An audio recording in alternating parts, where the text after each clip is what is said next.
mode? You already know who I am. Oh. You weren't expecting that, were you? I was not. And welcome to The Hero Within's Hero Bites. Yep. Where we give you bite-sized advice so that way you can do better each and every day. Let's go. Yeah. So Randy asks us, are there any easier ways to handle criticism?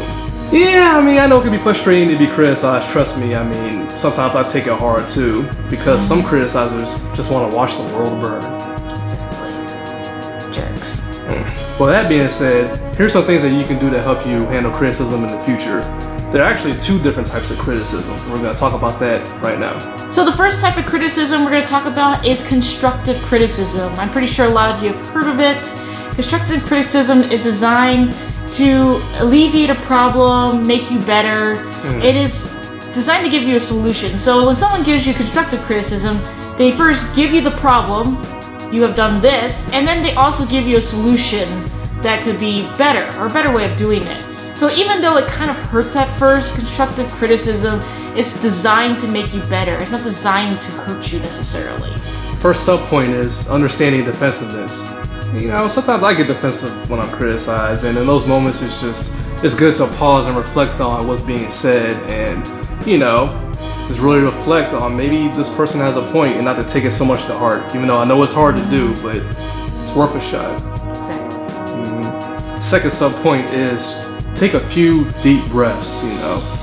In slowly, exhale slowly, and trust me, I've been in that situation and it helps. It helps in the heat in the moment to just take some breaths, helps you calm down, relax, and, you know, get back on the good foot, so to speak. It does. It untenses your muscles, which usually happens when you're defensive or angry. Yep. So the third sub-point is acknowledge the caring end of criticism. Now, I have a problem with this too, and I'm still working on this, but sometimes people have to give you negative feedback, and it always sucks. But you have to understand the intent behind that. These people, you know, do it because they care about you and they want you to be a better person, and something that you're doing isn't cool.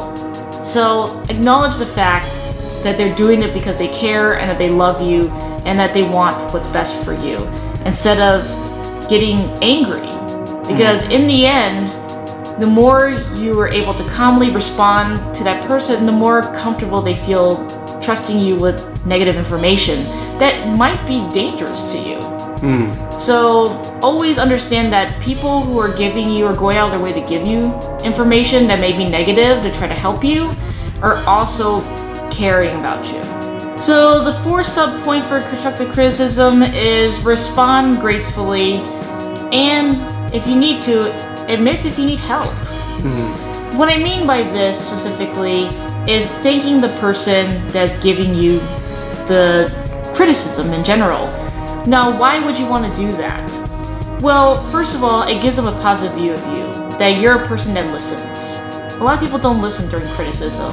What they do is they listen to what they think that they heard, and not necessarily what they actually heard. The second point of this is also, maybe they were harsh on you the first time. Maybe they won't be the second time. Maybe they'll back up a little and say, well, you know, it's not that big of a deal, you know, but we can work on that. And they become a nicer person in general. A lot of times people will become nicer if you're nicer. I know that sounds strange, but sometimes it happens that way. So always be graceful about giving the critique, or getting the critique. And another point to this is, think about that they went out of their way to tell you this. Most people think about themselves. So people always worry about themselves more. People always worry about, like, oh, is somebody looking at me and criticizing me and thinking bad of me? No, they're too worried about themselves most of the time, and about you thinking bad of them. So the fact that they went out of their way to tell you means that they really care and they want to help you. And if you ask for their help, most people would be delighted to assist you. And not only does this create like a stronger bond, but also, you know, it's a collaboration. Now, instead of being against each other, you're now collaborating with each other, and the problem is solved all at the same time. This only makes your relationship stronger. This goes with friendships, this goes with love relationships, and even family relationships. Although family is a little more complicated than that. It can be. It can be, yeah. A lot of times people want to be reasonable and they want to help. The third thing we're going to talk about, the second type of criticism, is destructive criticism. It creates a lot more problems than it solves. I mean, it's just blaming and just a lot of venomous stuff being spat at you. It's not a good look at all. Absolutely. So the first sub point about this is just ignore. Easier said than done. I get that, trust me, but you gotta pick your battles, man. You can't win them all, and sometimes you just gotta ignore stuff. Yeah, some things aren't even worth fighting about. It's like, okay, fine, whatever. Agreed. The second sub-point to destructive criticism is considering their story. And we mean the story of the criticizer. So, you don't really know why they act that way, so let's not try to assume that they're doing it because they're an evil, bad person out to get you. Because that causes a lot more problems than it solves. This person could act this way because they came from an abusive home. A lot of bullies come from abusive homes, or homes that don't care about them.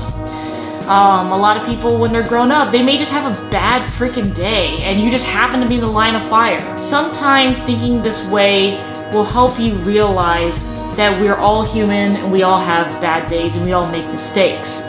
So this helps you respond a little more positively to the problem. Or maybe it just helps you just ignore it. Maybe they'll come back later to apologize and say, I'm really sorry, I didn't mean to snap at you. So, you know, everybody has a story behind them. Yep. So just don't assume that, you know, they're being a jerk.